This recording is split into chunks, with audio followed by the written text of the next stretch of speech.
Flávio chama decisão de Moraes de barradosimetria de canetada. Começamos exatamente com essa frase forte, né? É assim que a gente entra de cabeça hoje nessa teia super complexa de tensões políticas que envolve o STF, a oposição e o atual governo. Olha, segundo as fontes que a gente analisou, tem de tudo. Alegação de acordo secreto, manobra de bastidor, motivação política oculta, um verdadeiro quebra-cabeças. E o nosso objetivo aqui é destrinchar tudo isso de um jeito bem visual e estruturado no nosso explainer. E para quem gosta de ir direto ao ponto e não perder nenhum detalhe, já aproveita e inscreva-se no nosso canal rapidinho para não perder o fio da meada. Bom, vamos lá.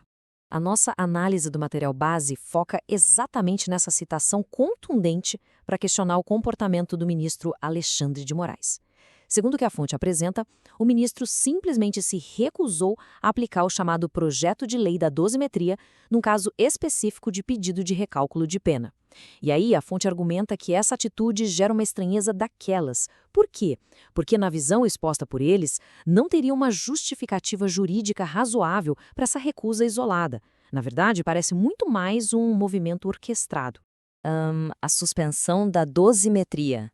Mas espera aí. O que tem em jogo aqui de fato? A gente precisa entender a definição exata de dosimetria, que basicamente é o recálculo e a proporção das penas criminais. A fonte destaca que o ministro teria agido de forma, digamos, irregular ao suspender os efeitos dessa lei na base da canetada individual, a famosa decisão monocrática. O argumento central de quem defende essa visão é o seguinte: no nosso sistema jurídico, toda lei tem que ser presumida como constitucional até que o plenário completinho do STF vote e decida o contrário. Então, uma decisão solitária ali para travar um direito previsto em lei seria, no mínimo, super atípica. 2. O fator Messias e Lula. E isso nos leva à teoria por trás dessa manobra toda. A fonte analisada sugere que o presidente Lula teria ficado assim profundamente frustrado com uma derrota recente no Senado, envolvendo um aliado dele que na análise é chamado de Messias. Diante de todo esse clima de tensão, o ministro Moraes estaria, supostamente, tentando recuperar prestígio político com o executivo. Ou seja, a narrativa aponta que barrar a dosimetria não teria sido lá no fundo um ato puramente jurídico, mas sim um recado friamente calculado, um sinal de apoio à esquerda, mostrando que o STF continua alinhado com os interesses do governo atual. 3. O mito do acordão. O ponto crucial aqui, pessoal, é o contraste gigante que a gente vê entre as narrativas. De um lado, a imprensa e alguns aliados da esquerda estão sugerindo que rolou um grande acordão, sabe? Um pacto secreto entre o senador Flávio Bolsonaro e o ministro Moraes para aliviar o lado do ex-presidente. Só que, do outro lado, a nossa fonte rebate isso com força total, chamando essa ideia de um verdadeiro mito plantado sem o menor pingo de lógica política. E por que não faria sentido? Simples, porque o suposto benefício para o ex-presidente seria praticamente irrelevante na prática. Quer ver só? Colocando os números na ponta do lápis, a fonte demonstra de forma matemática que a aplicação da tal da dosimetria reduziria a pena total hipotética do ex-presidente de cerca de 27 anos para uns 22 anos. Pensa bem, num cenário de uma condenação de longuíssimo prazo, a análise mostra que essa diferença é mínima. Definitivamente não seria o suficiente para justificar a criação de um pacto político gigantesco, não é mesmo? E tem mais, tá? O tempo exigido para ficar em regime fechado cairia de pouco mais de 3 anos para pouco mais de 2 anos. Basicamente, apenas 1 ano de diferença. A fonte bate muito nessa tecla, dizendo que isso cimenta de vez a falta de lógica desse tal grande acordo. O argumento que eles trazem é que a lei da simetria foi desenhada lá no Congresso muito mais como um meio-termo, uma forma de acalmar os ânimos gerais sobre as punições do 8 de janeiro, e não como um favor pessoal meticulosamente arquitetado só para blindar uma única liderança política. 4. A polêmica do Banco Master. Aqui a coisa inverte totalmente de figura. Algumas narrativas recentes na mídia começaram a sugerir que figuras da oposição teriam bloqueado as investigações sobre o Banco Master. Mas olha a contradição que a fonte aponta.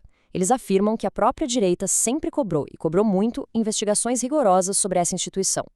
Segundo o material que a gente está analisando, seria a esquerda tentando desesperadamente jogar a batata quente, quer dizer, o desgaste político desse escândalo financeiro, bem no colo da oposição.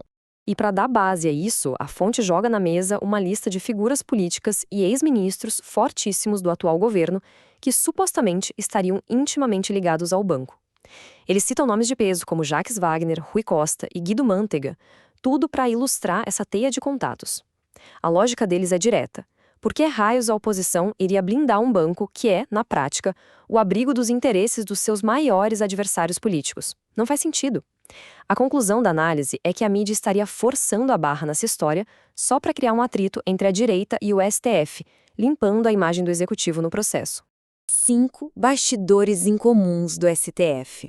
E tudo isso acaba convergindo numa linha do tempo, no mínimo, curiosa. A fonte detalha umas irregularidades administrativas lá dentro que chamam muita atenção. Olha só, o pedido envolvendo a dosimetria foi registrado logo depois do fim do expediente normal. Na sequência, com uma agilidade impressionante, rolou um sorteio fora de hora que fez o caso cair exato direto nas mãos do ministro Moraes. E para completar a coincidência, a fonte diz que bem no mesmo período chegou uma revisão penal do ex-presidente Bolsonaro. Mas essa, adivinha, foi convenientemente empurrada para tramitar só no próximo dia útil. A conclusão de quem levantou esses dados sobre essas manobras de bastidor é claríssima. Nada disso foi um mero acaso. Teria sido tudo literalmente orquestrado. A ideia central, segundo eles, seria dominar o ciclo de notícias do final de semana, projetando uma imagem de força num momento de muito desgaste. A frase que resume bem essa tese inteira é essa: o ministro estaria usando a máquina da corte para entregar uma suposta vitória tática ali de bandeja para a esquerda na tentativa de reconstruir a ponte de confiança com o executivo.